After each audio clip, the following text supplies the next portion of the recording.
perfectionism sucks the joy out of everything. It's based on the idea that you're never enough. You should never be satisfied. And it's a myth. You can feel satisfied and still get better. I think I used to think that if I let myself feel satisfied, I would settle. And that's just not true. This is Running for Real, the podcast for runners who know that for every runner's high, there are just as many lows. All those just missed PRs, easy runs that feel hard, injury blues, and more. Each week, we'll talk to running, health, and wellness experts about their highs, lows, and best advice to build our confidence.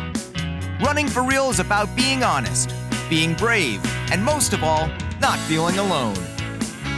And now here's our host, Tina Muir. Hello, my friends. Welcome to episode number 136 of the Running For Real podcast. Thank you so much for being here. I know there are plenty of places you could be listening to other shows, you could be listening to audiobooks, you could be listening to music, or even, as I encourage it sometimes, you could be listening to nothing at all and just enjoying your run. Maybe you're not even running, maybe you're doing the dishes, maybe you're just around the house. Either way, thank you for joining me. I really appreciate you so much.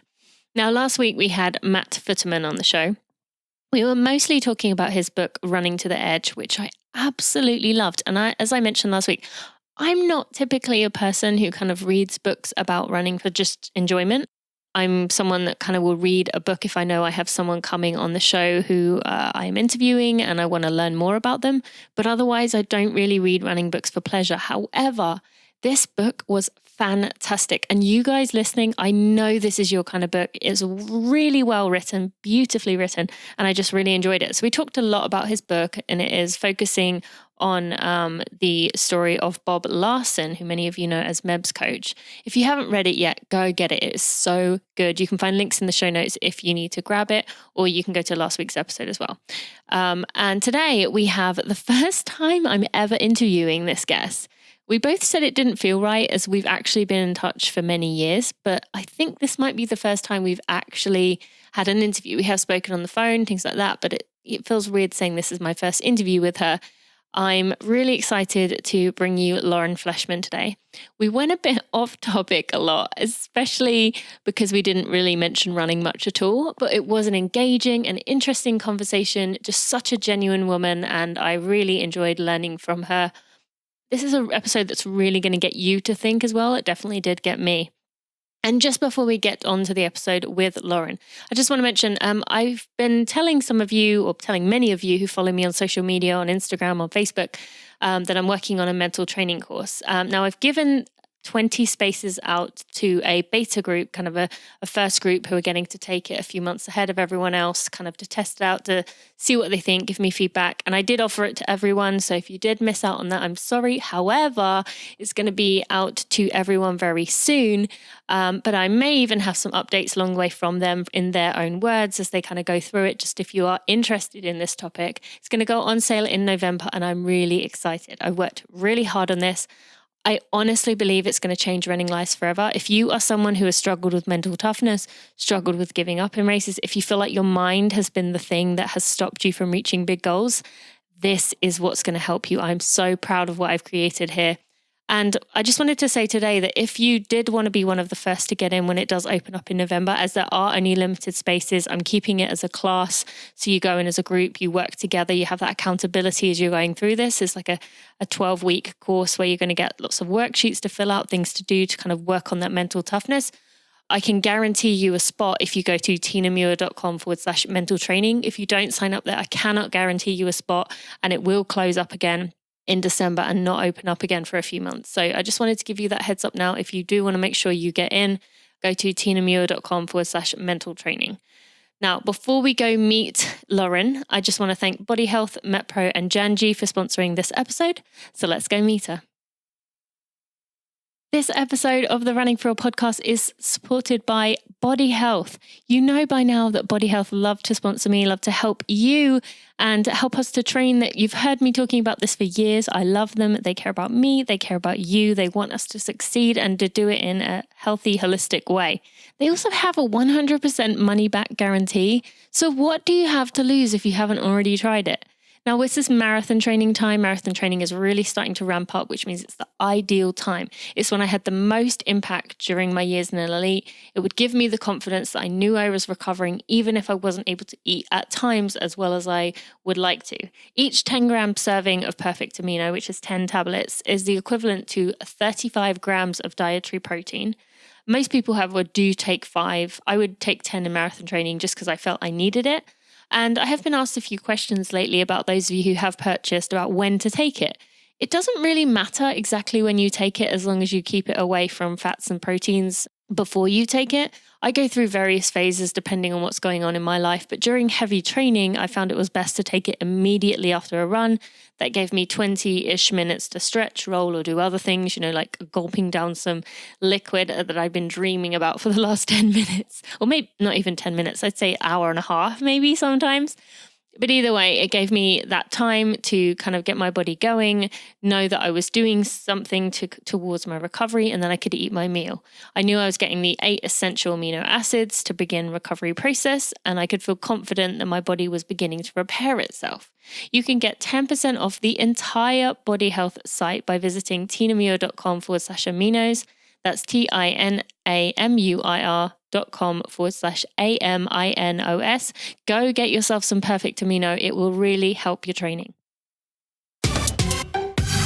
Lauren, thank you so much for joining me on the Running For Real podcast. I was just saying to you, this doesn't feel right that I haven't spoken to you on this podcast yet. I feel like I know you so well, and your social media helps to kind of put your voice across. But thank you for being here. This is just wonderful for me as someone who's looked up to you for many years. Oh, well, thank you. I'm excited. We got a chance to do it, and schedules aligned, and it'll be fun. Yeah, it is. And not always easy to do. As ridiculous as that sounds nowadays, it is often a common complaint. But, I mentioned I've been kind of following your career, your life for years, without sounding as like a stalker. But people say that to me all the time. So now it's my turn to say it to someone else. But I initially kind of loved the grit, the bravery, the heart, going for races, even though you hadn't run much because you'd had all these injuries. And I was thinking about these questions, and I was thinking, you know what? That's what I used to kind of look up to Lauren for when she was a pro runner. But then I thought about it, and actually it's still very much those same things, but you just kind of channel it differently with the way that you live your life right now. And it really is something. I just want to say this on behalf of everyone listening, as I know many of them are huge fans of yours. Just thank you for being this real, raw, vulnerable person who kind of says things that others may be thinking but are afraid to speak up. So I just want to take a moment to thank you on behalf of everyone. And there's so many people that look up to you and are inspired by you. And I just want you to keep it going. So I know you've talked about in the past taking a complete social media removal, but I think the world would be a much worse place if you decided to do that. Well, thank you for saying that. It is good to hear, because it is one of those, how it is, producing content for the void. It is always nice, the people that do respond or say nice things. And it feels encouraging when someone says it makes a difference. And yeah, it is weird. The further away I get from being a professional athlete myself, the more often I get this feeling of, I don't know, why not just live my life 100% local, Yeah. Because I do put a lot of energy into community. Community has been super important to me for a really long time. Basically, since I started my blog in 2009 is when I started taking proactive steps towards building community and engaging with community, trying to make my community better. But the word community has shifted for me, where it used to be this, as a pro athlete traveling alone, living out of a suitcase, I needed to reach far and wide in order to build community. And now I still really, really enjoy that community and feel connected to and invested in, gain a lot from that community. But I also have this hyper local one. I have school age child and neighbors, really, for the first time in my life, that I connect with and have relationships with. And I can sort of understand how people can live their lives without social media at all. They're like, I just never post anything. I don't know. I've never been on Instagram. It's like, oh yeah, I could see that. That is kind of appealing, but I'm not at the stage where I'm ready to do that. But when things get particularly grim in the dumpster fire of Twitter or Instagram, with politics in particular in our country right now, those are the times I feel the most tempted. It's not the running community that ever wants to push me off. It's more just like, wow, Yeah. Is this net additive? Yeah. I know. It was like people say to me all the time, like, oh, did you see on the news? And I'm like, I don't watch the news. Like, I don't even want to go there because especially, I don't know. I don't even know so much about here in the US, but in England, it is every single thing is doom and gloom. Even if it's something that is kind of positive, they've somehow managed to spin it into a negative. So, I've got very used to that. And let me ask you a question about social media.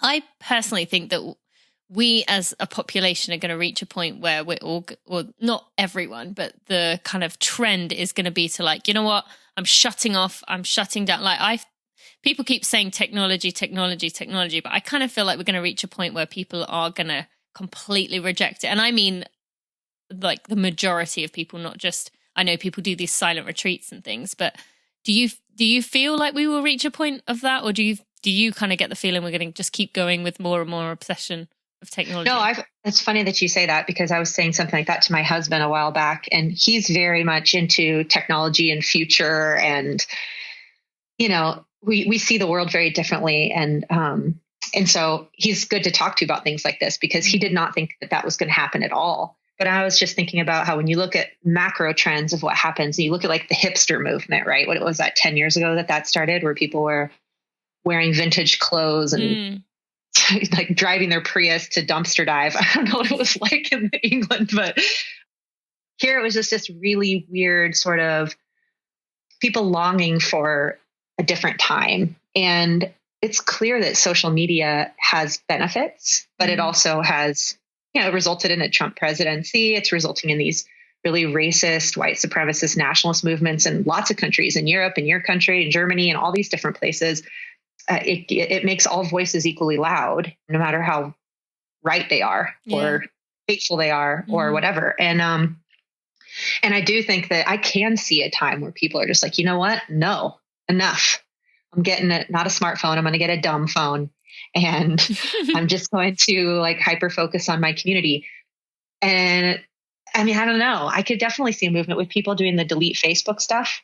Yeah. When I had my most recent Wilder retreat, it was the first time when I asked the group of people how many people prefer to be connected over email after this retreat versus stay in the Facebook group, where people were like over half the room was like, I'm never on Facebook anymore. And that had never happened. It was always like 100% of people like, yeah, Facebook group. I think people are detaching themselves a little bit. And we will start to see more hard research of how it affects like the development of teenagers and their minds and the way we like connections to depression and violence and all these kind of things. Like right now, we're helping and all that stuff. And I just think hard research will probably paint a clear picture that's more scary. So I don't know, maybe we'll be right. Maybe we'll be wrong, Tina. We'll see. Yeah, I guess we will find out. I've actually said to a few people lately that I kind of get the feeling, this is way off topic, what we're talking about right now, but I kind of get the feeling that in about 50 years, you know how when smoking first came out, when people first started smoking, it was apparently good for you. And people were like, oh, this is great for you. But now we're like, how did you ever think that was good for you? Like, how could that ever have been good? I'm convinced it's going to be the same thing that like our children or our children's children are going to be like, how did you not see that, these things sending waves through your body was not going to, do whatever it does. Like, I just have the feeling that's what it's going to be. And we're going to be like, yeah, well, at the time we just didn't think it was doing any harm. Yeah, 100%. But yeah, I haven't pulled away. So that. And where, I think about it sometimes when I'm bored parenting, after I've worked really hard all day and I'm home and I have the intention of being present with my children and engaged. And then there's always this phone. There's always this little device that can take you to any other place you want to be. And when I really am tired of playing like Turbo Spy Ninja and I don't want to do it anymore, my phone is over there beckoning me on the table. Yeah. And it's one of those things where I was like, I wish it wasn't even there, a lot of the time. And it just creates this conflict. And you can imagine an entire generation of children. Like we're the first generation who has had like connected devices while parenting, and youth always rejects whatever their parents did. So it would make total sense to me that one generation from now, they're going to be leading the rise. That's like, no, my parents were always on their phone. Technology was always in our life. I don't want any part of that, you know? Do you have any advice for someone who is listening? I try so hard to leave my phone in the other room, to keep my like screen time under 2 hours for the day, which still is a lot. But for someone who finds themselves, you know, that their child is, let's say, playing with a toy and they think, oh, they're not paying attention to me, I'm just going to pick up my phone. You know, we've mentioned putting it out of sight essentially, but anything else that you've kind of found that you say to yourself to kind of unplug from it? I really try to give myself and other people parenting, especially like a huge break, because it really isn't that fun a lot of the time. And kids developing independent play skills are really important. And since the beginning of time, parents have found other ways to amuse themselves besides playing with their children, whether that's reading a book or reading the newspaper or talking on the phone. Like, it's always been, and it will always be an issue, because we are in an adult body with an adult brain. And this is like a very small human. And your like Venn diagram of connection points is kind of limited. Thank you to Janji for sponsoring this episode of the Running For Real podcast. I am excited to tell you that I am officially sponsored by Janji. You've probably heard me talking about them for months now, how I love their clothes and the unique patterns, how I love that they genuinely care about this world we live in with the products being made from recycled materials. Do you remember a few weeks ago we had Claire Gallagher on the show, and she talked about how important it was in her episode focused on the environment, and she mentioned Janji specifically as a wonderful brand who are doing great things. They also have this amazing story. What they do is go to visit designers in various countries around the world, countries like Cambodia, Uganda, Bolivia, Nepal, and they work with these local designers to create patterns and designs for their upcoming season. Then when the product goes on sale, 5% of their sales go to clean water funds in that country the designer came from. How amazing is that?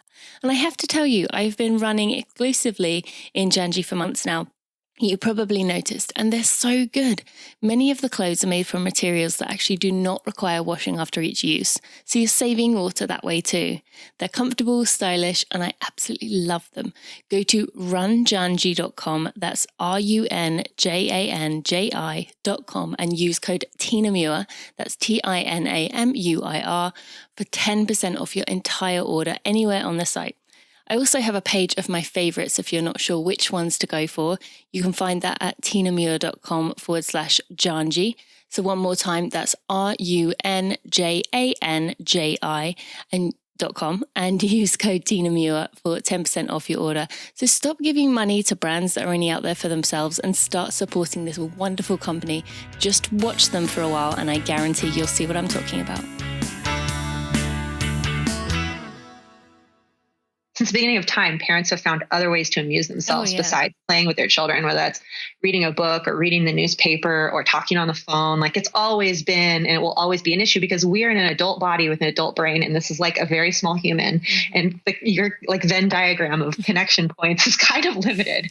And so, you know, I want to be like, the conversation I have with myself is, if I want to do something else and my kid is happily playing, can I do something that's more analog and less digital?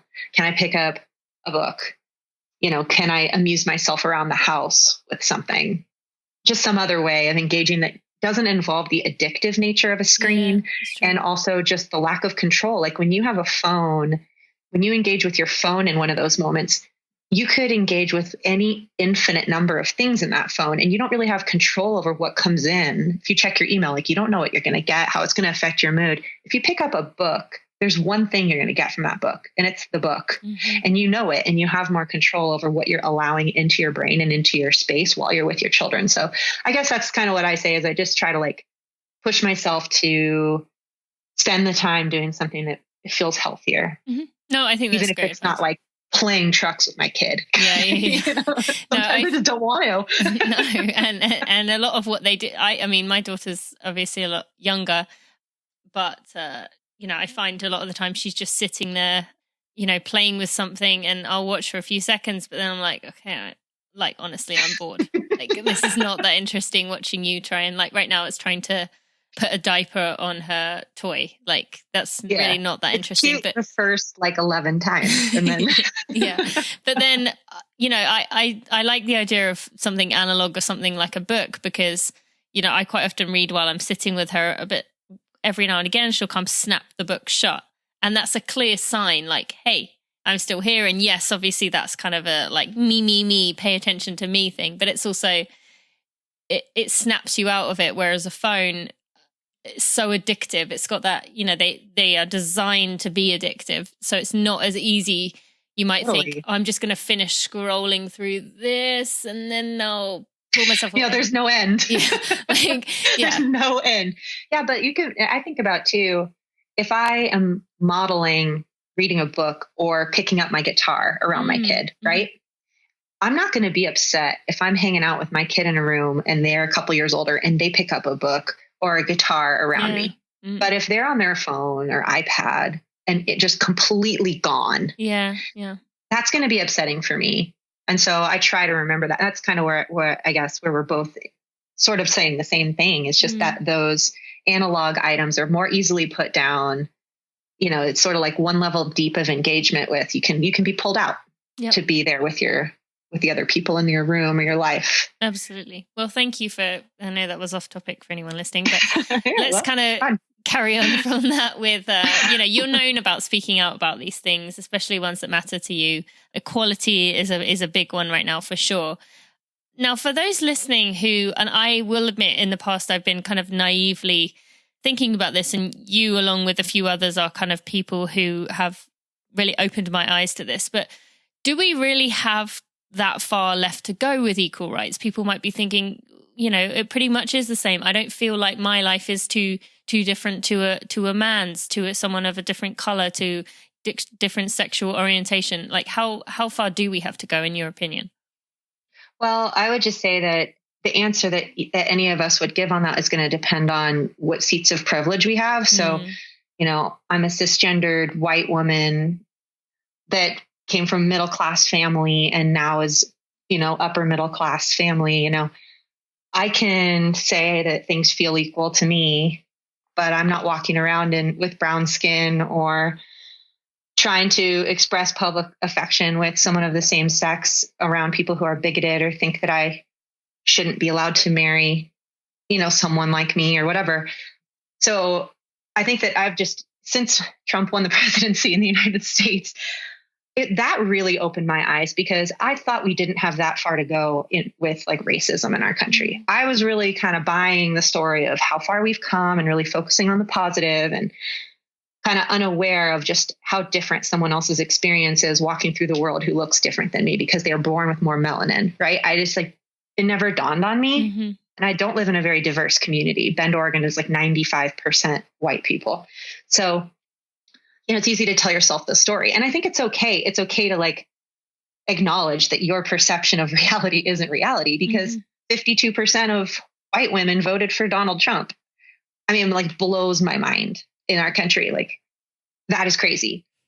And then also just thinking about the disparity, it was something like 90-something% of African Americans did not vote for Donald Trump.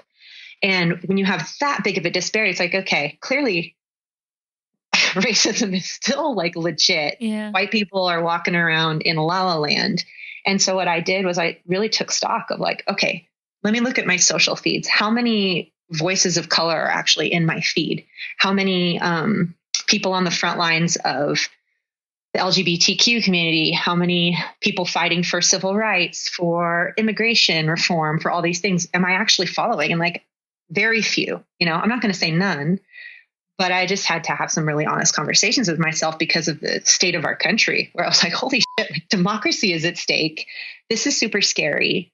And then, yeah, I mean, once you actually diversify your feed and the things that you start reading and seeking out, you realize that, yeah, like there's a totally different reality out there than what I have curated for myself.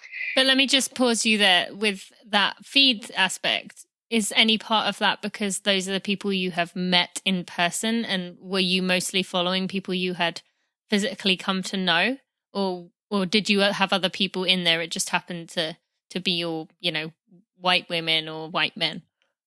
Yeah, I mean, the thing is that, you know, white supremacy in our country is still super real, right? So privilege works in crazy ways. So yes, it was mostly people that I had met. But then you have to ask yourself, why are there so few people of color in running and in these distance races? Why? Like the fastest people in the world in my event are of African descent. Yeah. So theoretically, there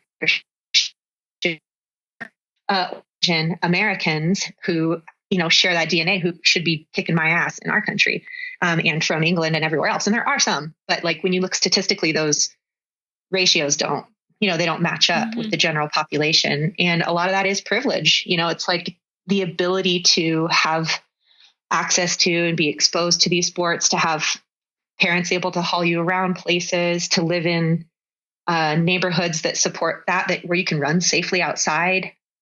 I have basically benefited from an income level, safe neighborhoods, good schools, strong sports programs that had nothing to do with my skill level. Like I was born into that. I happened to just go to that school because my parents could afford to live in that neighborhood, So I guess I've just been a little bit more aware of that. And so I realized that I had to start proactively following voices that I hadn't met and people I hadn't come across, and doing research online of like which voices are really kind of strong in different communities than my own. And then just trying to learn and like address racism and bias and even internalized sexism in my own self. Just being like, okay, clearly I'm going to have some stuff. I'm born in this soup that everybody is living in. So I'm not going to be immune. I'm going to have some messed up ideas about the world I don't even realize yet. So just trying to kind of be open to it. And I can't say that if Trump hadn't been elected in my country, I don't know that I would have really like done that kind of a deep dive. So there's a small part of me that's kind of thinks that maybe in some way it might be better for the future of our country. Cause I know there's pretty much everyone I know is going through some version of this reckoning. Yeah. In our country, at least that I know, again, in my nuclear circle. No, I think that's very, very true. And although I live in Kentucky where maybe the opinions, a lot of opinions aren't changing, but no, there are, as I had Claire Gallagher on the show, and we, I think a lot of the things we're going to talk about here are going to be the same answer, in that a lot of it comes down to who you vote for, what you can, bring attention to, like what you mentioned there about speaking up, learning, taking the time to educate yourself on different people. But she was saying that a lot of good is actually coming out of Kentucky for that reason. So I am seeing some things coming out, but it's also it does depend on exactly where you are. A lot of your it does. One thing that was really kind of interesting to me, and we can move on from this, but that I've had a long 20-year relationship with Alicia Montano, who's, multiple Olympian and medalist and an amazing advocate for women in clean sport and motherhood and all that kind of stuff. And we have been able to start having conversations about race and white privilege and white supremacy in the last 6 months. And that's it. I mean, we've been friends for a long time and never been able to talk about these things, but just having a friend who's had a totally different experience. We grew up in the same town, went to the same high school. A lot of times she's the only person of color in the room. And she was talking about how just like when both of us go shopping at a mall, when she goes up into a store in a predominantly white area, like she's like followed, she feels the eyes on her in a way that is like suspicious that she's going to steal something or do something. And like, that just blew my mind. I'm like, I feel like she and I are the same as far as like childhood upbringing, sports, all that stuff. And yet that one experience of just going shopping is so different for each of us. And she's had that her whole life. And I've never had that. Yeah. And I never would have even known if we couldn't talk openly about it.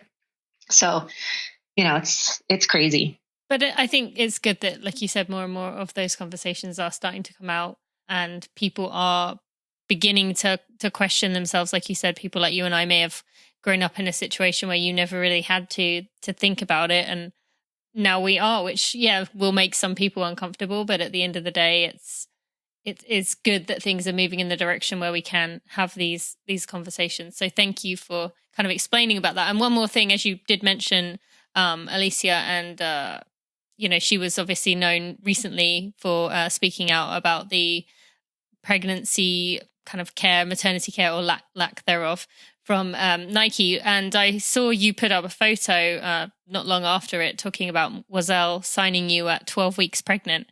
Now, at the time, obviously there was no conversation going on about any of this stuff.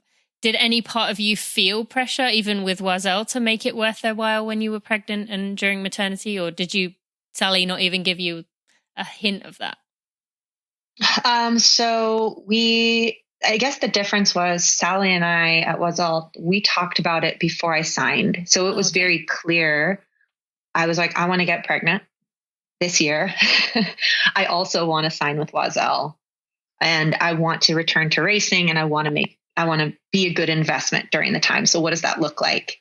And so we were able to kind of lay it out. So I think that's super important, because if you don't have a straight up conversation about it, then you end up in the position of, as a woman, that's very vulnerable, right? If you don't have like contractual language or a real understanding, you're basically doing this dance constantly to be like, oh, if they just like me, they'll take mercy on me. And you never really know what's enough, and you don't know what protects you and what doesn't protect you. And actually, that's what I thought of when I read Dina Castor's tweet about it comes down to personal relationships. And I included my sponsors, I've sent them pink cookies, and I was just like, this is that is what women have had to do for the last however many years to try to basically beg mercy for wanting to have children. But that is not a solution. That is not a solution to be like, oh, let's just bake pink cookies and like tell the company we're having a girl. Like, that is the reality we've had, but not the reality we want. And we deserve more and can get more. So it was really cool to see, it's generational, right? Dina is older than I am, but she and I kind of grew up with the same rules of engagement in the sport. And Alicia is just 4 years younger. And she and Allison Felix are kind of that generation where they're out there. They're like the first ones who can really do something to change it. I had conversations with Mark Parker, the CEO of Nike, when I was thinking about having a second. And it was right around the time when I was thinking about either re-signing with Nike or leaving. And even a conversation with the CEO of the biggest sports company in the world was not enough to get protection or security. And so you specifically asked him, like, what protection would I have? Or I didn't say what maternity protection I have, but we had a broader conversation about where does an athlete go in this company when they want to have a family? Why is the whole athlete not valued if the athlete can contribute in multiple ways? Like, why can't those conversations even happen in the sports marketing department? And I was essentially tattletaling on the way sports marketing was doing its business, if I'm honest with myself, and kind of like lobbing him the ball to be like, well, so what are you going to do about it? And nothing was done. And so, so that was 2016, 17? That was 2012. Oh, wait, you said your second? Sorry, I meant my first. Yeah. I was thinking about having my first. When I was thinking about having Jude, it was a conversation about that. And, and I just think about that. Like, I had the ability to get that meeting. Like, that is a huge privilege. And that really discouraged me. The fact that I had built enough kind of goodwill in that company and relationship and all that stuff to be able to get that meeting. And yet it still didn't make a difference. Yeah. And that's how I feel about being on the board of USA Track and Field. Honestly, it's like, I had told myself this story that if I could just get in the room where these decisions are made, that I could make a difference. And I'm just finding that, again, is not possible. So where do we go from here then? Oh God, I don't know. It's like, I want to delete Facebook or like delete USA Track and Field, but I don't know. I mean, then there's the big moments of hope, like the Alicia and Allison's, their movement with New York Times made a difference. But you think about what had to happen for that to happen. There's a woman reporter, Lindsay Krause, who works in the op-ed editorial department at the New York Times, who has a running background. I'm going to take a guess and say there's never been a female runner or female athlete in a position of power on the editorial staff at the New York Times. So you need to have the right person in the room who decides it matters, who's willing to go to bat for those stories.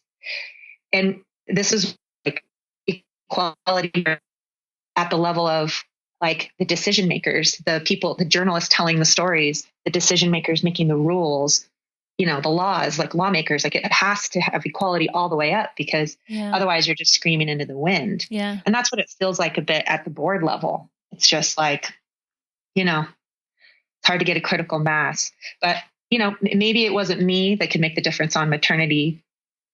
But as long as somebody can make the difference on maternity, that's great. Then I can just amplify those voices best I can when they get traction. And that's, to me, that's how the movements work. One other thing kind of related to, just you speaking your truth, kind of having this integrity that maybe less people are kind of willing to put out there publicly, kind of people in your position. Perfectionism. Now, I've kind of seen you change over the years with your kind of approach to this. And perfectionism is kind of seen as this good thing that, we want to be able to keep getting better. We want to be able to keep proving ourselves, being more busy, more successful, all these things. But from what I see of you, you've kind of realized that maybe it's not necessarily a good thing. And I'd love for you to kind of talk to the audience about, why being busy, why being more successful, why, putting all these accolades next to your names, things that you can achieve and accomplish isn't necessarily where you should be going. Well, none of it matters if you're not able to enjoy it. I remember this lesson started for me in 2007 at the national championships, USA Track and Field National Championships. And I was trying for the 2007 world team in the 5K. And I was the defending champion. I'd won in 2006 and should have made that team. And I had like massive financial pressure to make that team, or I was going to get reduced. I was, all these external things. I was coming off my first Nike commercial and poster. Like I had kind of started getting everything I wanted as far as feeling like I had arrived in some way. But I just had so much anxiety and it was never enough. And I ended up having this really kind of disastrous race where I started walking with 600 meters to go. And 600 meters to go is usually where I do my signature kick. Which is crazy long ways to do a kick, by the way. I can't believe I used to do that. But at the time, it was kind of telling that in my mind, I had no choice. Like I had to stop. And I just stopped and started walking and just took myself out of the race, because the idea of losing was so petrifying. Like actually trying my hardest and losing, like still coming up short, I just couldn't bear it. I had like zero resilience to handle that. Because my identity was wrapped in the results. And anyway, this is a little bit kind of tangential, but long story short, because racing was sort of ruined for me at that point, I had been in tears before races for the first time in my life. It just sucked. And I had worked so hard to become a national champion and have like a commercial and all this stuff. And now it was miserable. And I was just like, okay, what is the point of all this striving? What is the point of like arranging my whole life around this and working this hard if it feels this way? And so that lesson that planted the seed where I started using sports psychology as a way to kind of anchor myself in more presence and detach my own identity from results. And like I started the longer process of that. And then, I guess just what has evolved from that is I've just learned that perfectionism sucks the joy out of everything, sucks the spontaneity out of everything. It's based on the idea that you're never enough. You should never be satisfied. And it's a myth. You can feel satisfied and still get better. It's like, I think I used to think that if I let myself feel satisfied, I would settle and I would no longer get better. And that's just not true. Like, it's just like categorically untrue. Sure, there's the risk that if you decide that your like self-worth isn't wrapped in results, that maybe you won't want to race anymore. You're like, oh, well, why am I doing this? And it turns out you actually had a really unhealthy relationship with sport and maybe you should move on. But if you truly love running and you detach you take the do or die out of it and you still enjoy it and want to get better, like I think your eventual upward potential is actually higher because you're going to have capacity to feel joy, to like really be present and like soak in those moments. I think another thing that was really influential for me that drove it home was when Michael Phelps came out and talked about depression and how he had to essentially check himself in because of how down he was. And this is a person who, by all accounts, should be the happiest person alive. If, results equal happiness, right?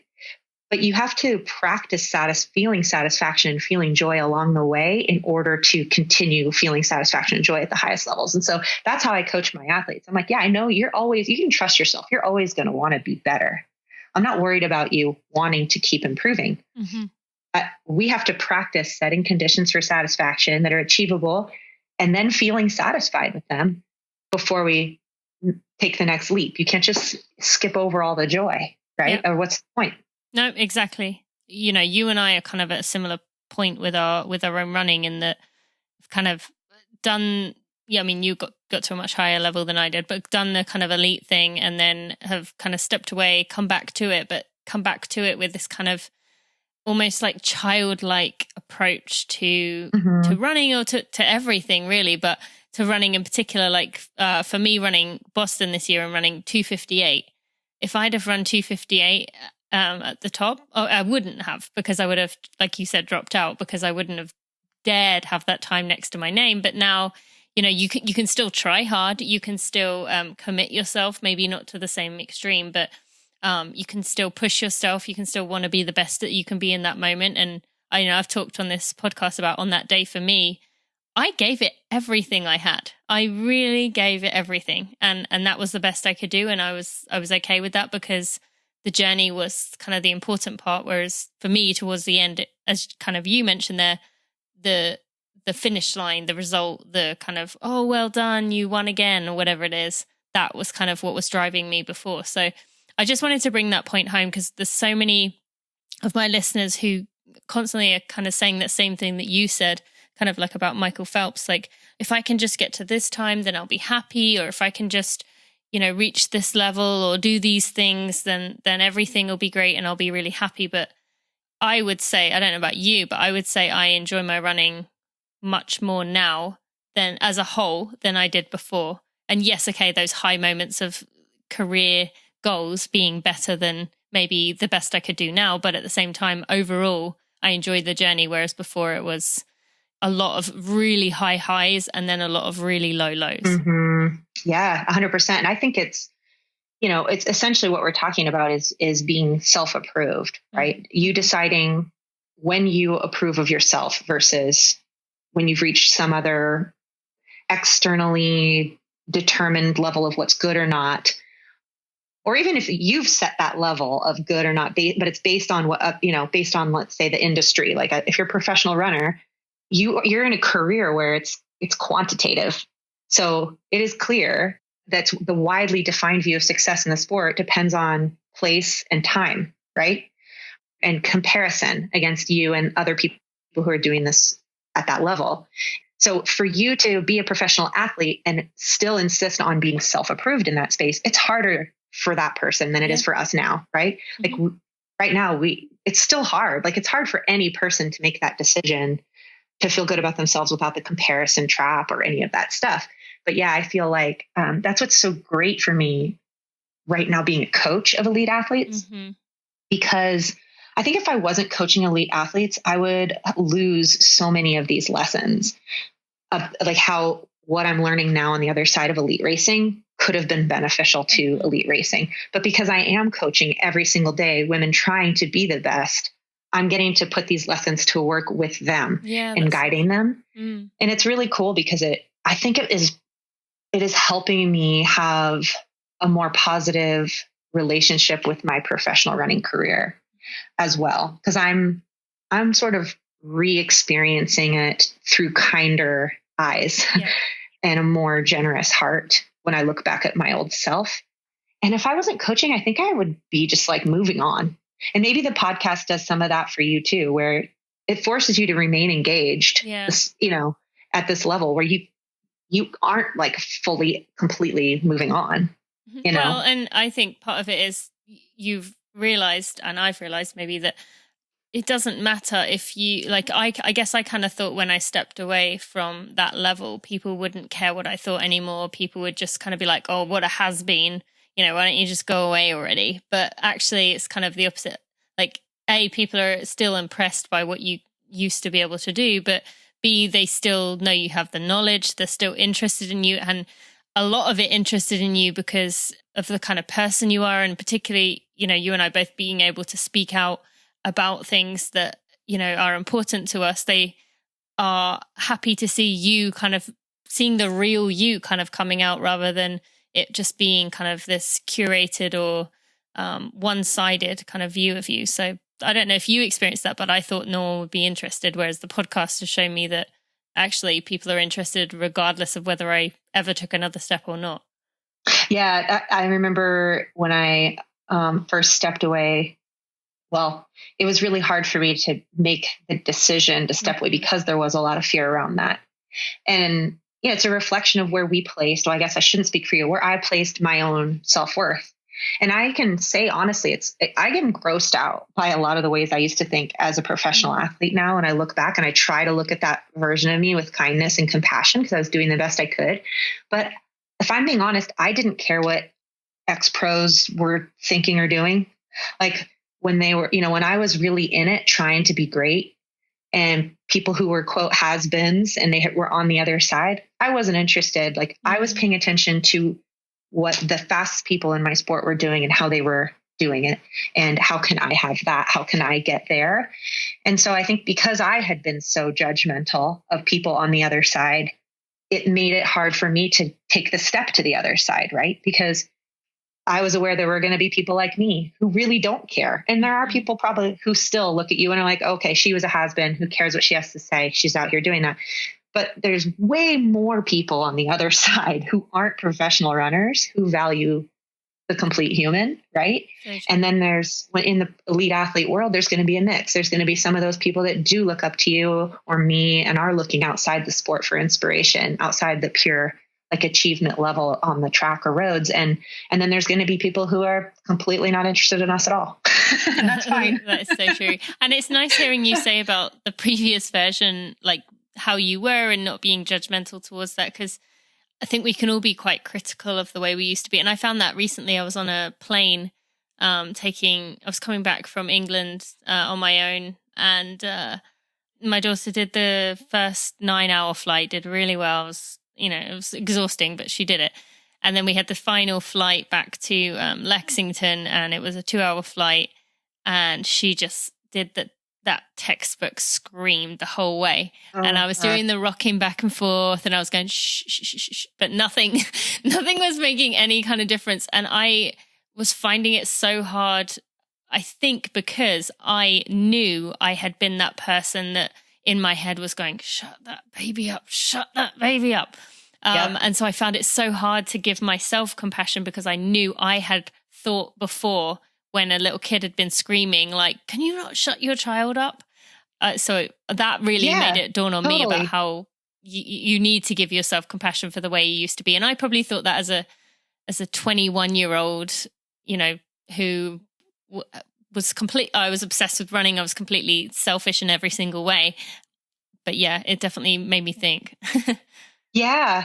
I mean, that's the thing. I think parenting, if it's taught me anything, I think it's just reframed a lot of how I viewed, like you said, the thing on planes happened to me too. I totally was that person and had also been the other person judging, but also reframing how I think about my parents, that them doing the best they could. Or I just used to be really judgmental about parents before I had kids, like just parenting in general, like of people's parenting. I'm like, who the hell was I to have judgment about that? So I just try now to, like, when I have moments like that, be like, okay, there's obviously other ways in my life right now where I'm still totally clueless and judging people. And so it makes me humble, I'm like, there's going to be people that are judging me everywhere I go. They're in the room, they're on the plane, they're on the internet. And and future me 10 years from now is going to look at current me and see all these things that I'm horrified that I thought or felt or believed. So I'm just going to be a perpetual work in progress. I think that's why I feel, if I'm going to say like anything about my social media, the whole reason I'm on there now Most of the time, it's just that I am at a place in my life where I'm really comfortable being a student of life and being wrong and not caring really what other people think as much as I used to. I mean, I'm a human. I'm not immune, but I feel like if I am at a place in my life where I'm willing to be wrong, willing to be a student, and I do that publicly online, maybe that can help some people. Absolutely. Yeah. And if I have developed this thick skin from criticism as an athlete where I can handle it in this next stage of my life, like, okay. But the flip side of that, as I mentioned earlier in the podcast, is that when you do stop caring what other people think, sometimes that makes it easier to kind of entertain the idea of just like, well, forget it then. Yeah. Why bother? Yeah. But I do like having a record of growth. Like I sort of think it's not all about, serving other people when I write these things. It's like I'm writing a moment in time, a snapshot of learning, and it's modern day journaling, and I'm cool with it. Particularly with the writing aspects. I mean, I know you obviously after your Believe journal, training journal, which I know many of my listeners have, you obviously are big into journaling and writing it down. But, most of my Instagram or Facebook posts tend to be very long form and kind of really saying what is going through my head, like everything about it. And I agree that I like looking back and seeing like, that's funny. A year ago or 5 years ago, I thought it was so annoying when I couldn't get an aisle seat on a plane. Like, like this, and it kind of just makes you think about things chuckle about my running when it was like, oh my God, I had to take 3 days off running and I don't know if I'm going to be fit enough to race. And, I do like that aspect of kind of, seeing how you change. And particularly as you mentioned, the judgmental aspect, we're all judgmental, but the more you're aware that you're judgmental, the more you kind of grow with it because you slowly ease out the amount of things you're judgmental about until hopefully we're all at the, psychologist level where they can just say like, just be so neutral about everything. And, I think that you have two options when you start realizing that you were a butt face at earlier points in your life. You can either double down and dig your heels in, right, and defend it. Or you can, admit you're wrong and admit that most of us are wrong all the time and start growing and be humble about it. And I understand why people dig in because there's a lot of shame, like feelings of shame come up when we realize we were wrong about something and they flood your system and it's a horrible feeling. And that happens to me still sometimes. Like sometimes I mess up and I say something online and somebody responds and it isn't a troll. Like it's an actual person that is right about it. And, and I feel shame about it. And it's been a while, knock wood, since I've had that happen. But it'll happen again, and that's okay. It's just but that feeling of shame, like my first reaction a few years ago would be to just lash right back or like, just like talk to Jesse about this person being so out of line or whatever, like being really defensive and doubling down. And I can see that there's been growth now because my first reaction when I'm feeling judged is like, okay, I think I'm feeling some shame. Like, is there something here? Did I actually mess up? I've messed up before. It ended up kind of serving me to acknowledge it. And it still like freaks me out a little bit because no one likes to mess up or be misunderstood. But it does feel good not to instantly get triggered to like the defensive rage place for as long. Yeah.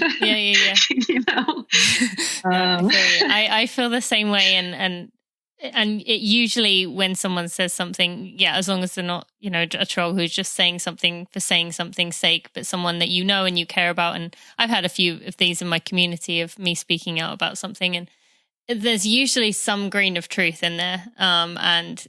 That's actually something that my psychologist taught me to kind of, when someone throws in, and this is for everyone listening, can I kind of take this in?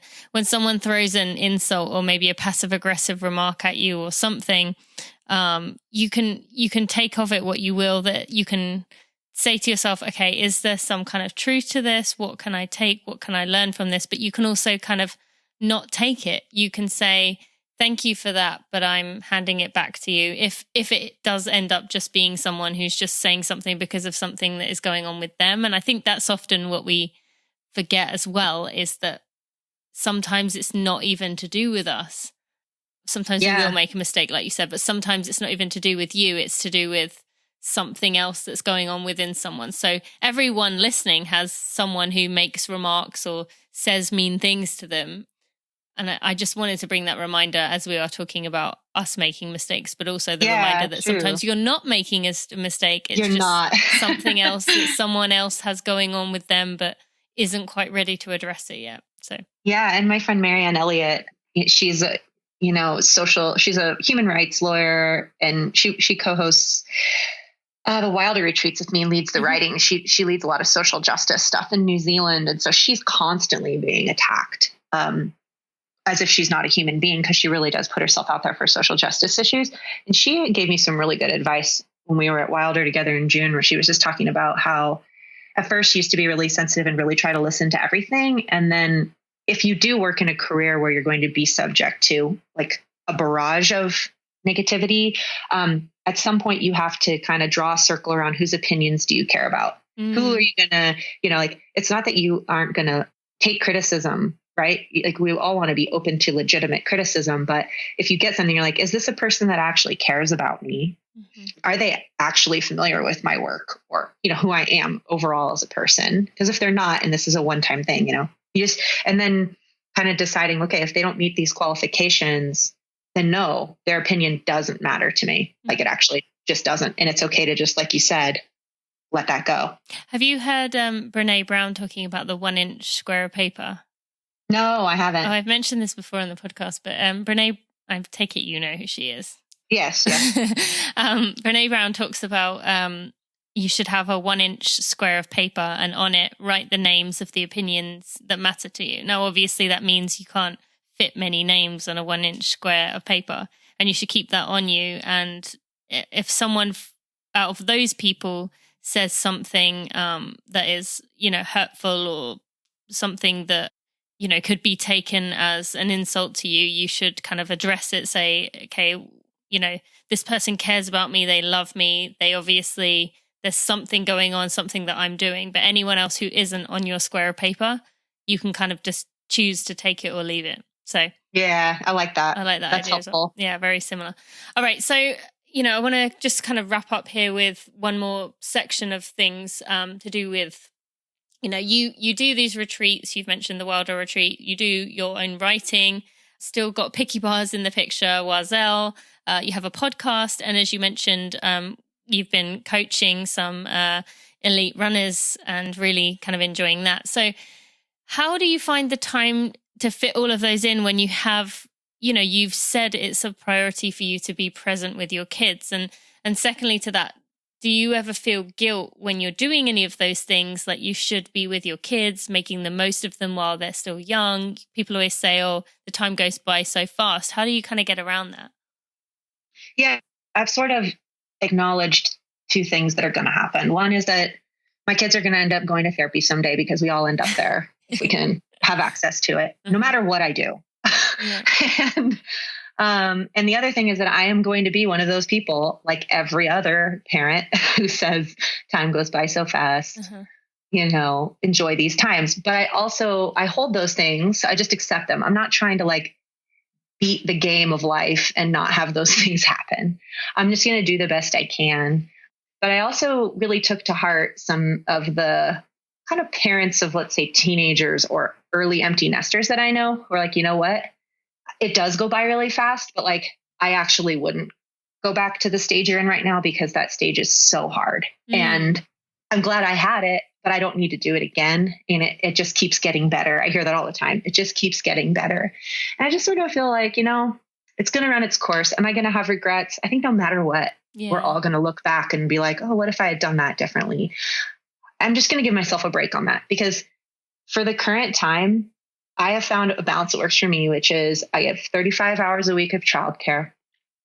I do my work during those times. I try not to work when I'm on home time. I try to actually be home and present as much as possible, so that the time I'm with them is quality time. And these kind of weekends that I'm away, like coaching at USA's for 5 days or doing a wilder retreat, like they really fuel my soul. Yeah. And so, yes, like my children will only be this age once, but I'll also only be this age once. And I could get breast cancer in 5 years. I could, it's like I need to continue to live as well. And a lot of that life will be about family, and some of that life needs to be about just me. And so I feel really unapologetic about it at this stage. And of course, I do have feelings of guilt that come up because I think it's really natural, because anytime you're saying yes to something, you're saying no to something else. Yeah. And I just try not to kind of hang on to them for very long. Or I go, maybe this means things are a little out of balance and I should schedule like a full play day on Saturday with my son and have, my husband have the special day with Zadie and then just kind of rebalance things out. But I feel like I have a really amazing setup in my life right now. I'm doing things that are fulfilling. I feel like I'm contributing to my community locally and on a larger scale. I'm doing creative projects. I'm learning violin. I'm writing. So cool. And I worked really hard to get to a point in my life where I could make my own schedule and do these things. And so I'm trying to really enjoy it, and also leaving the door open that I could change my mind at any time. 2 years from now, I could be like, I only want to work like 15 hours a week. And if we can make that happen financially, if we can afford to do that, then I'll consider it. But I think one thing I just want to throw out there is that as women, we just need to recognize that mom guilt is this thing. People don't talk about dad guilt. People talk about mom guilt. And there's this idea that we're sort of given this choice of like, do you want to miss this time with your kids or not? Right. But we don't hold dads to that standard. Like culturally, we don't consider men to be bad parents because they go to work and then come home. They either have work time or family time, right? We're not like, that's a bad dad. Why are we held to a different standard? So I don't know. I guess unless we're talking just about parent guilt culturally for everyone, no matter what your biological sex is, I'm just decided I'm not that interested in that conversation anymore. You know what I mean? Yeah. But I think that's so true. Exactly what you said right there, that dads don't really get, held to that standard. And even, you hear about people say to mothers, or when they're out and doing something, oh, it's so nice that your husband's babysitting. And and you're like, wait, what?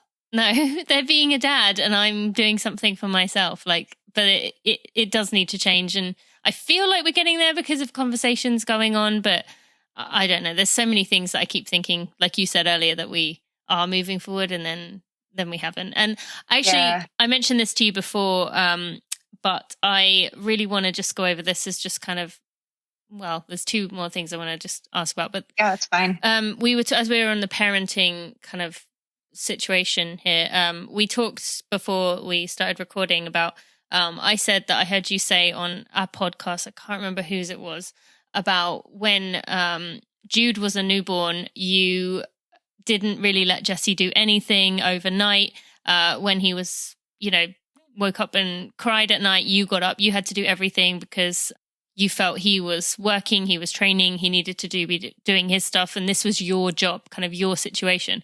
And I hear so many of my friends doing this as well, like, my husband's working, so I need to do all the parenting. He needs his sleep, so he sleeps in a different room. I'm just going to get up every time. Steve and I didn't actually do that, and I'm so thankful for that I would wake up and feed Bailey, and then I'd hand her to him. And it just made it so much easier mentally for me to say, okay, I've just got to just stay awake through this feeding, and then you can hand her over and be done. Whereas for him, he could say, I've just got to get through this holding her up. But even though it made him a bit more tired for work, he didn't feel so helpless. He felt like he was doing something, and it gave me that mental capacity to be able to carry this on and handle it. So you said it so much more eloquently than me. No, so I'd love you said it brilliantly. I just think that, and just to kind of connect this conversation to the previous one, I think that it's really important in conversations about parenting and parenting roles and whatever, and feminism and whatever, that it's not, none of it is meant to shame a mother who does want to be home and wants to do these things for themselves. It's the conversation about feminism and parenting is about agency. It's about women and men being able to have agency over what they do and do not want to do, and how they negotiate these things like the nighttime feedings and whatnot. And it's about not having sexist beliefs used against us. Like, just because you have the boobs, you are more, quote, natural at doing all childcare related functions. Like, anybody can get up in the night and assist with a crying child. Like, anyone can do that. You don't need breasts to do that. So if you just take that, quote, reasoning for why women are just naturally should be doing it, right? Yeah, sure, they naturally have boobs, but like, and you instead say, okay, what do we want to do in our relationship? And that isn't always a man and a woman. That could be two women. That could be two men, right? And so it's just having the ability to negotiate those things. So for me, I learned the hard way with Jude that I took all these things on partly because of gendered beliefs and that had been infiltrated into me. And I sort of felt like it was my duty, and also that I was like somehow probably going to be naturally better at it, which really sells men short. And it turned out to not be true. And I just destroyed myself. I really did. I destroyed myself. And my mental health was compromised as a result. And women, there's more and more research coming out about the mental health consequences that happen to many women when there is an unequal amount of household load and childcare load. And so I think I didn't really want to have a second kid because of that experience. It took me so long to rebound physically, mentally, and emotionally from that. But my husband really wanted another kid, and my son really wanted a sibling. And it was just kind of like, I just said, for me, I had reached a breaking point with the first one. I was like, okay, if we're going to do this again, we need to renegotiate the terms. And why is it bad for him to be tired at work? If we're going to choose to start a family, like, we're going to all go through the consequences of having a new baby in the house. That just feels fair and equal and healthier for the marriage in our case. Yeah. But I definitely remember those conversations early on of like, well, why should we both be wrecked all day? Yeah. That doesn't make any sense. Like, I can remember having those, and they made sense to me at the time, but I didn't really understand what that meant or how that would make me feel or what kind of resentment that would result in the relationship too. Mm-hmm. And I didn't want that again. So, and I will say that, and maybe it's coincidence, but our daughter, who's 21 months now, who Jessie was much more equal shared parenting from the get-go, is super bonded to him. Mm-hmm. He actually can do everything for her. Yeah. And like, there are some times she still prefers mom, but he has the confidence to handle everything. She's used to him handling everything that he needs to do. So it's like, I just feel more freedom and he feels more competent, and I can see the reward for him. Like, and he'll talk about it. He lights up when she lets him do things for her, whereas our son, he's much, because I did so much more, but like our son still is, has a harder time letting Jessie do things because he wasn't doing them from the beginning. Like, I'm the default parent for Jude. So, but again, case study of two kids. Everybody's different. Yeah. But. Well, I just wanted to kind of, let people think about that a little bit more. As, you did say about the mental exhaustion, and I see that in so many friends. So if that is you, maybe for the next time around, try it, see how you feel. At least have the conversation, or put it on like the table for something to think about, or even if you don't end up choosing something different. I think sometimes there's conversations that just feel forbidden. Yeah. And I just don't see why that one should be forbidden. Absolutely. Well, thank you for that. All right. One more final thing. So we've talked a lot, you said you're learning violin. We've said all the kind of hobbies and things that you do. You've talked about, really enjoying mountain biking. You kind of race when you want to.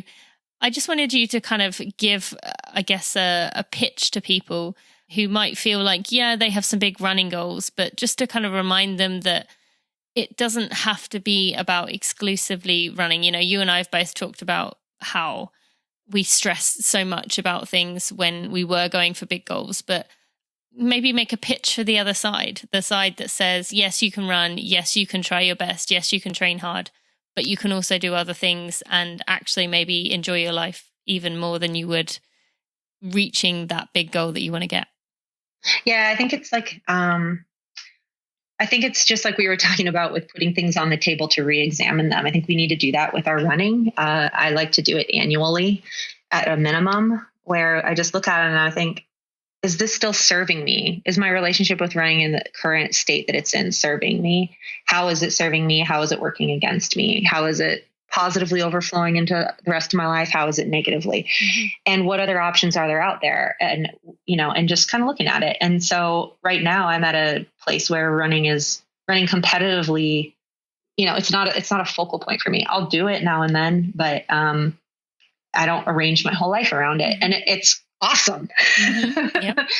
But I fully reserve the right to dive in more deeply or have periods of time where I let things revolve around it again. So I guess just, that concept of like how we spend our time affects the overall equation of our life happiness and satisfaction and just continuing to let that grow and evolve. Yeah. Okay, great. Well, thank you so much for explaining that. All right. Just 4 more quick little questions for you. One piece of advice you'd like to give the listeners for life? Question everything. We've kind of proved that point today. Yeah, I think question everything and, and be humble, especially in the big picture ways that we have decided that the world is designed and the architecture of social structures. I think like it can be really rewarding to pick up some of those stones and see what's underneath them. Yeah. And like, let's do it. And we need to do it. Absolutely. Thank you for explaining that. And great advice there. All right. One person to follow on social media and why. I don't know if you were going to say her, but just because she has already been on the show, I know we're both a big fan, you're not allowed to say Melody Moore. Oh. I don't know if you were going to say her anyway. Great. She's an amazing person. Let's see. I would say I really enjoy following Sally Bergeson. Good choice. Founder of Wazell.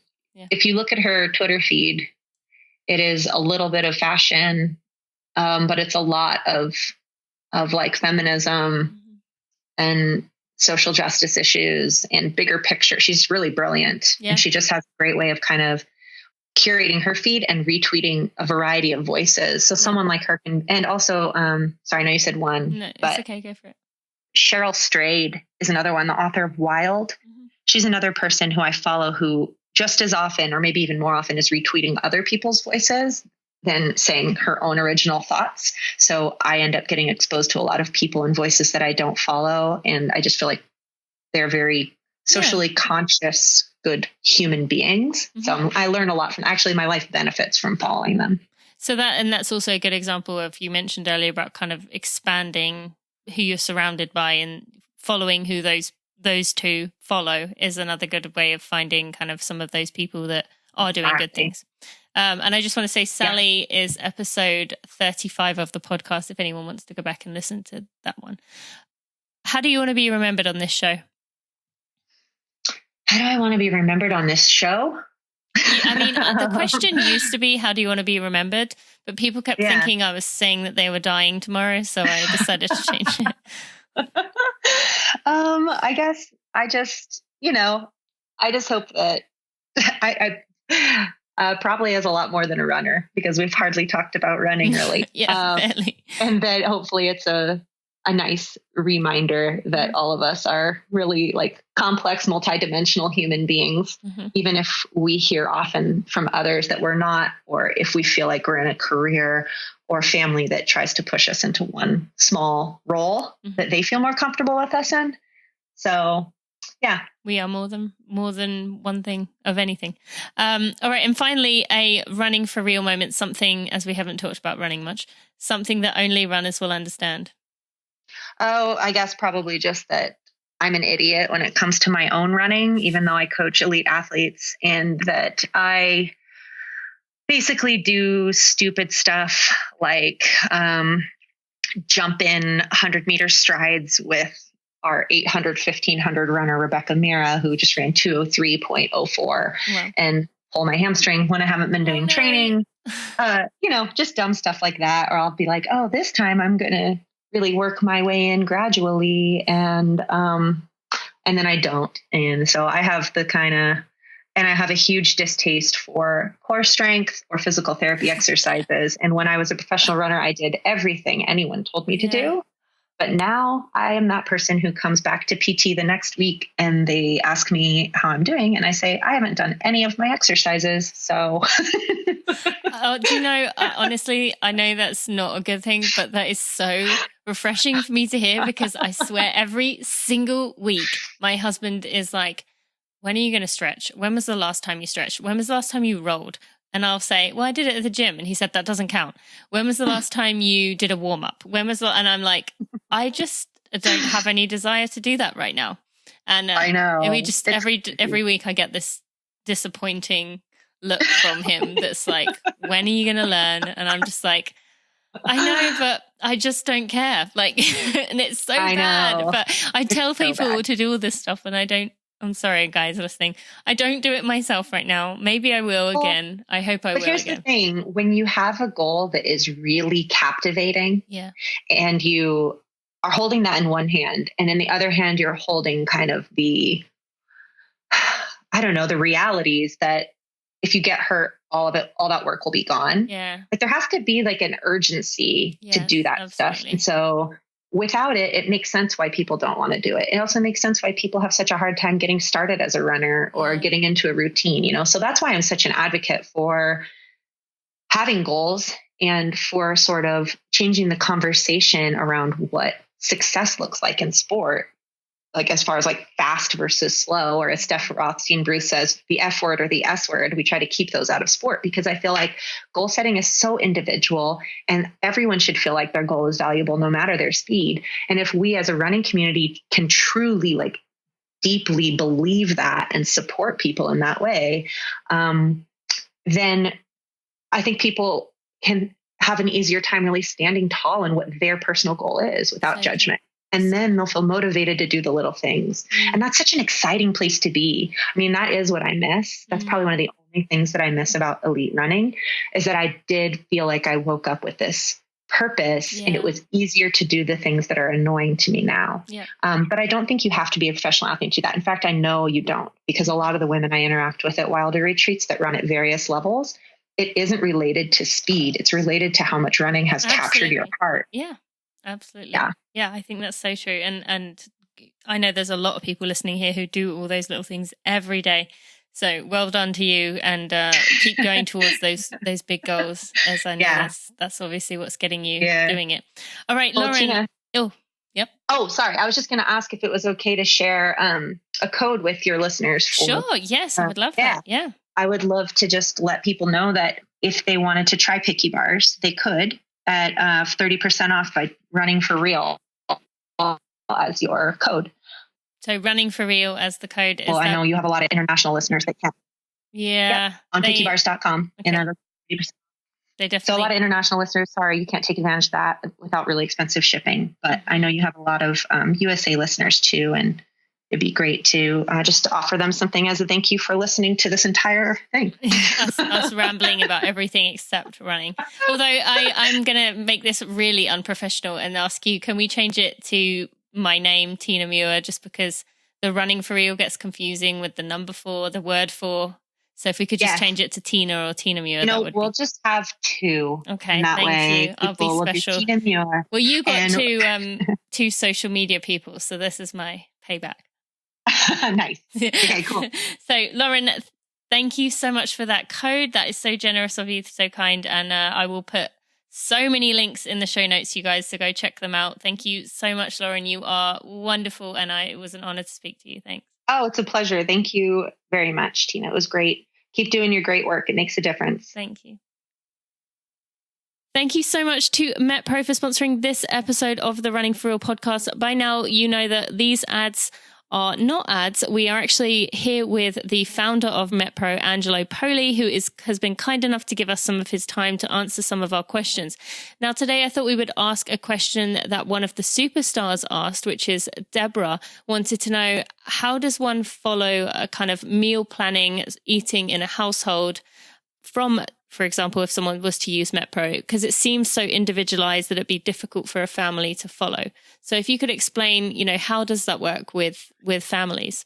That's a great question, Deborah. So yes, with MetPro, usually people that have not been able to yet get either the body composition, physique, or perhaps performance they're looking for with just general clean eating. Mm-hmm. That is what MetPro aims to do, is individualize it further to force the issue and take your body to the next level. With that said, our coaches, we do have some experience learning that it's all about people and their lives and sustainability. And so it doesn't matter if we get you the body you want or the performance you want, if it's not sustainable in your day-to-day life. So while, yes, this is always more effort and more work, there's tricks of the trade that we use. One of those tricks is we put a lot of the specificity into meals that you might not take socially or with your family.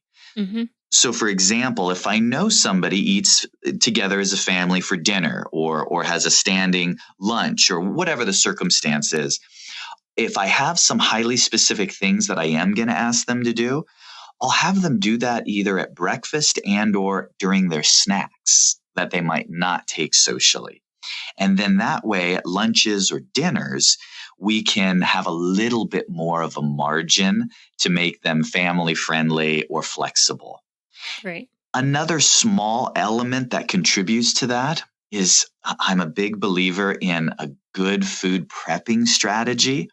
And I know a lot of people say, well, I know how to food prep, and you may be very good at it, but the key is to get faster and faster. Because if you're quick at it, it's easier to implement on a daily basis. So by cooking macros in bulk, so at home, my wife and I, if you open our refrigerator, you'll see I always have 2 protein sources. I have some fresh fruits and I have 1 or 2 carbs cooked up in advance.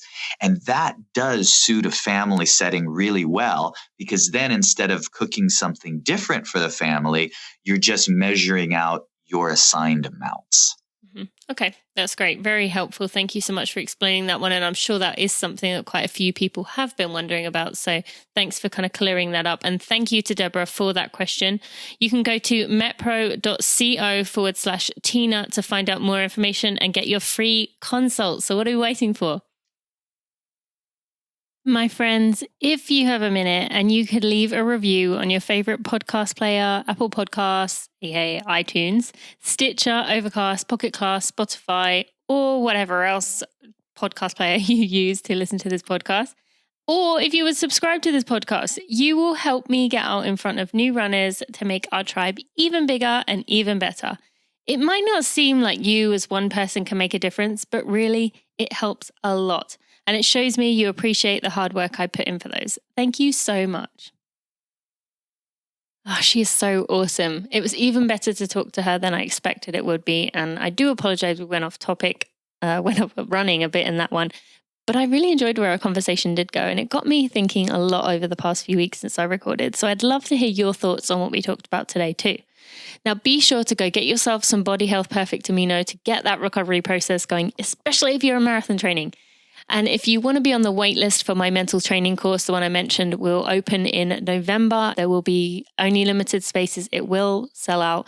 You can go to tinamuir.com/mental training, and I will give you a guaranteed spot in that first class. And all of these links I've talked about today are in the show notes at tinamuir.com/episode 136. Next week, I actually have one of the founders of Janji. Dave Spandorfer is coming on the show. He's a wonderful person who I have an insane amount of connections with.